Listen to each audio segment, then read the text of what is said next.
African Americans have called our nation to greatness. The African American community stood up again. From our earliest days, Black history has been American history, with scientists and inventors who helped unleash American innovation.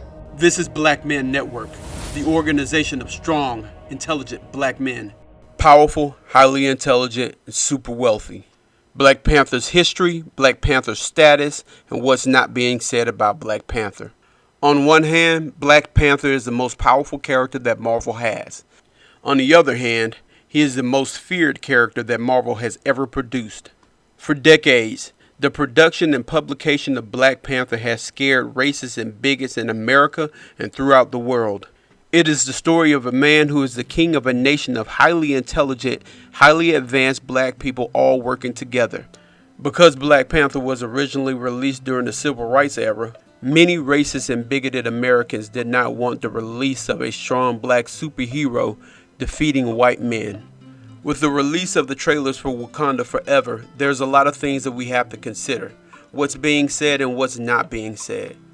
First, we have to keep in mind that Marvel is known for releasing misleading movie trailers. Second, we have to consider the timing of the events.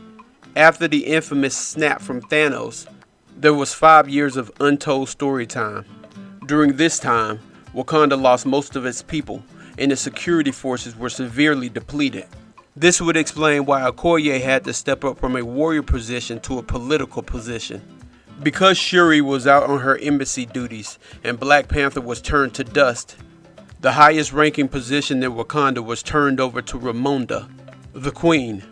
It is important to note that her title is Queen Mother. This title is given to a queen to distinguish her above another queen in terms of power and authority. If a queen has an heir to the throne or a child that is on the throne, she becomes the Queen Mother. When her son chooses a new queen, the Queen Mother surrenders her position, not her authority and power. If her daughter takes the throne, she becomes the queen, but there are only certain monarchies that allow her husband to become king. This is important to note. It gives you insight of the mindset of Queen Ramonda as she delivers her powerful and emotion-filled speech. I am queen of the most powerful nation in the world, and my entire family is gone. Have I not given everything? In her position, she has to be more powerful and more ruthless than the king. Throughout Black and African history, the wives and children of powerful men were targeted when they weren't around. But Queen Ramonda is not weak at all. She and Storm from the X-Men are the descendants of powerful royal priestesses that only come around every 5 generations.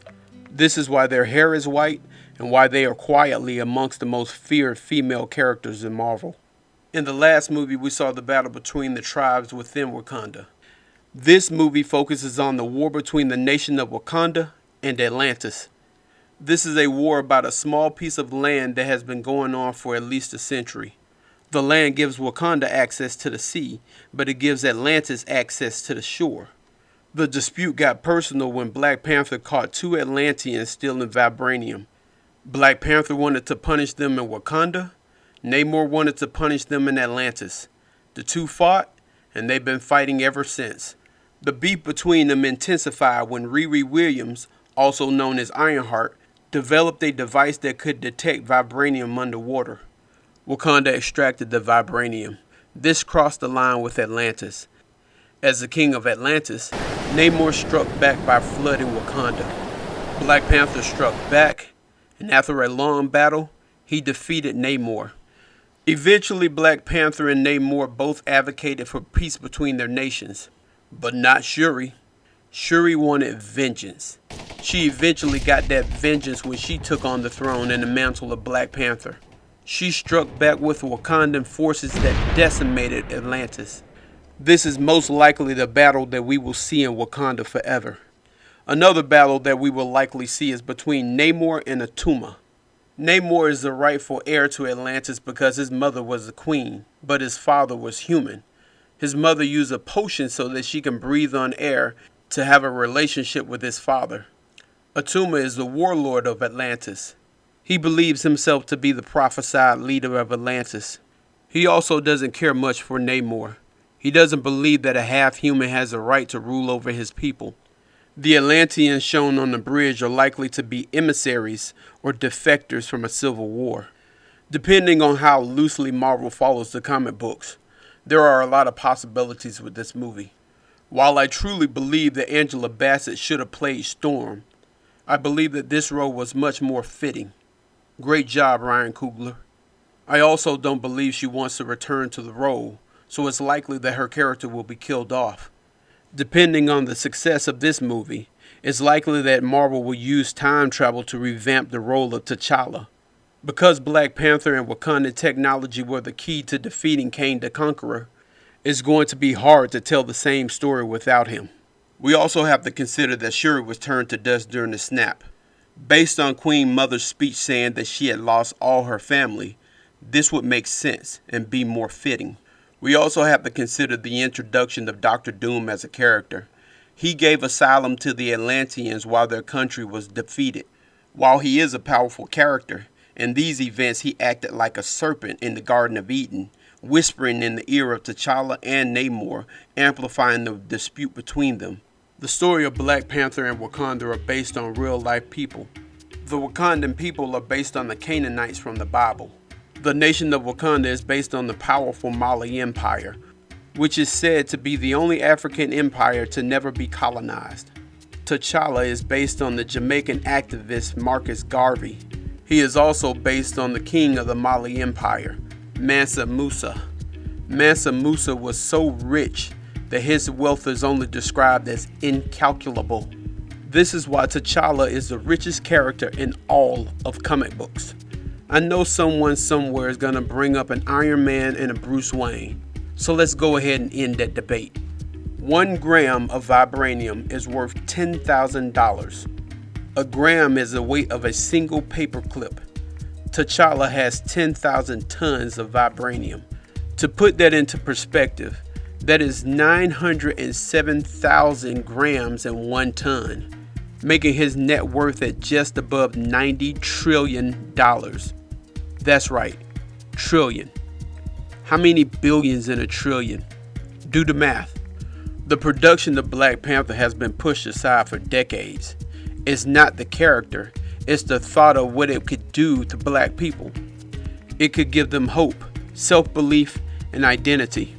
Imagine the thought of 1 million black men acting just like Black Panther. The sheer thought of it scared many Americans and most of the people in Hollywood. The production was originally presented to Hollywood in 1992 by Wesley Snipes. Even in the first film, there were a lot of things they had to leave out. They make no mention of the power and wealth in Wakanda. Marvel completely omitted T'Challa's superior intellect. They removed the story of Queen Ramonda's royal priesthood, and they tried as hard as they could to make Tony Stark seem like he was the smartest man in Marvel. This isn't the case. Tony Stark is brilliant, but he is nothing in comparison to T'Challa.